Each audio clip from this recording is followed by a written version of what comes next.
All right, SML. Welcome to the newest episode of Conspiracy Theories. I think from everything that's been in chat, I think you guys can guess, but this episode of Conspiracy Theories was their tanking. And I think you know that we're obviously talking about Stavo. So we'll go into a little bit of the background. You had Stavo was getting ready to go on a trip, was going to miss time, planned to give force wins. And here you can see that Soda needed wins in order to get the playoff seeding he wanted.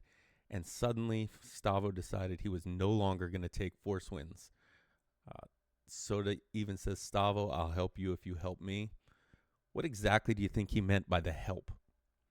And they even thought that they were locked in to play each other, where Stavo could just throw the game, give Soda the force win, or not the force win, but actually lose the game, make it look like Soda won a playoff game. But we're not going to just make these wild accusations. We're going to go ahead and back it up with some stats. The other game that we believe Stavo may or may not have tanked was his loss to Nightcrawler in the last week. Look at these records. Stavo is 180, 79, and 1, not including his current record. Nightcrawler, on the other hand, also known as Toto, Foreskin, Sinzilla, and who knows how many other names, is 10 and 45 for a 182 win percentage, and that's not counting his current 0 and 8. So there's a distinct difference in talent levels here. But again, just the facts. So we're going to show you some more stuff. But this isn't the first time Stavo's been suspected of tanking. If you remember, he joined the SML as the Titans, came in for Terrible Two-Step was the Titans. Terrible Two-Step steps away, terrible record in addition to his two-stepping. And Stavo proceeds to go 1 and 4 with a win only against Prime. Ends up with a top 3 pick. And you can see here, Biz thought he was tanking. You had Double Rice No Bean thought he was tanking because the next season had a crazy turnaround. Ended up, I think, in the 1 seed. Even Larry Legend, who is an expert on the field of deception, he thought that Stavo was tanking. But Stavo replies. He says, Stavo and tanking don't go together. Never tank. Stavo and tanking don't go together. Right? That's what he says. That's what he keeps repeating, hoping you'll believe it. But history says otherwise. As we uncovered these messages from 2019 and 2020, where Stavo admits to tanking to Colt in his TBL league. So tanking is not exactly something that's unfamiliar territory for Stavo. And let's take a look at what an SML member, our own SML member, not anybody affiliated with this investigation, has to say. What is the definition, or how would you prove tanking? And Straw Black says tendency breakers.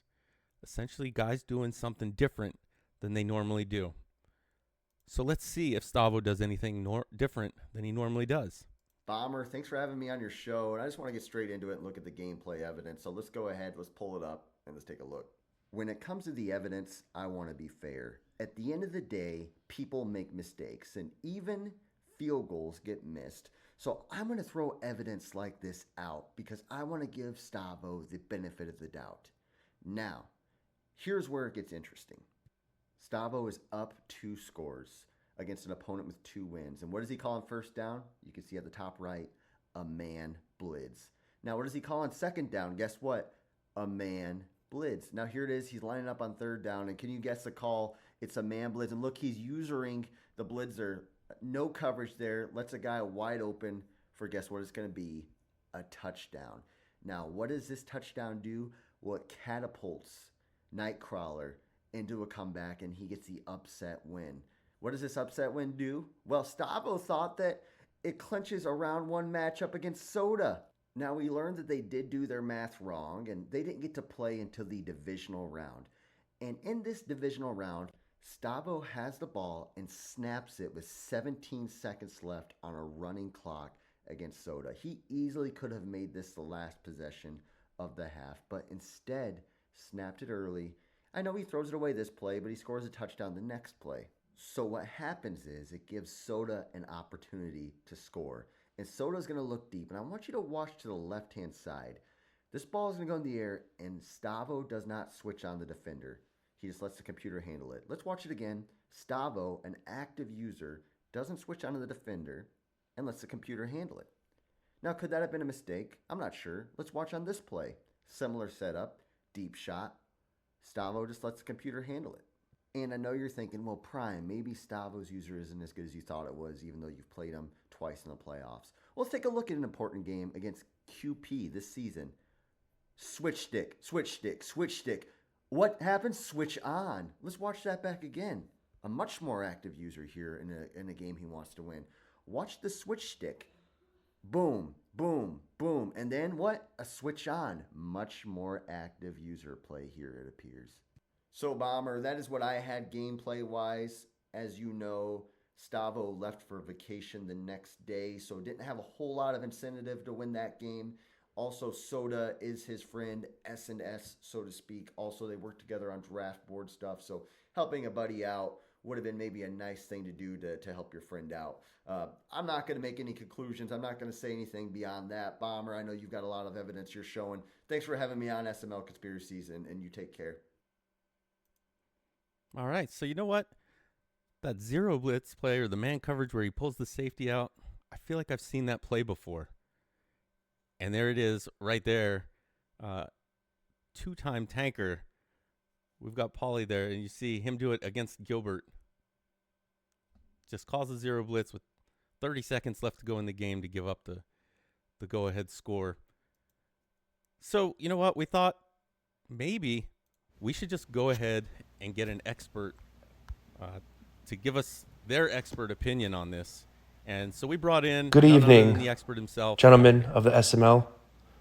As an independent tank expert, this is obviously a dual tank job to manipulate the league and give Soda a playoff advantage. It can be seen in these ways, obviously.